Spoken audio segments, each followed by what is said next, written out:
তো আমি কীভাবে ওলের বড়া বানাই সেই রেসিপি আপনার সাথে শেয়ার করছি। তো এখানে দেখুন নিয়েছি ওলটাকে মেখে নিয়েছি, এর মধ্যে দিয়ে দিয়েছি যে চালের গুঁড়ো, সামান্য একটু গুড় দিয়েছি, কাঁচা লঙ্কা, জিরে গুঁড়ো দিয়ে লবণ দিয়ে ভালো করে মেখে নিচ্ছি।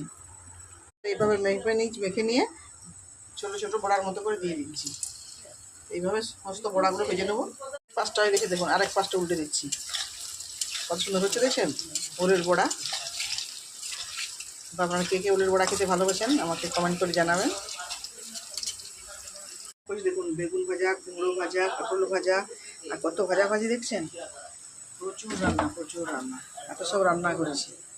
আর এই দেখুন এখানে করছি গুড়াম্বল, এখানে যে সজনে শাক ভাজা, এখানে ডাল করেছি, আর এখানে উচ্ছে ভাজা, আর এখানে দেখুন এখানে আছে আবার ভাত। এটাই হলো আমার ঠাকুরের ভোগ। তো কেমন হয়েছে বন্ধুরা অবশ্যই আমাকে কমেন্ট করে জানাবেন। সবাই ভালো থাকবেন। উপপি রান্না কেমন হয়েছে বলো? খুব ভালো ভালো হয়েছে।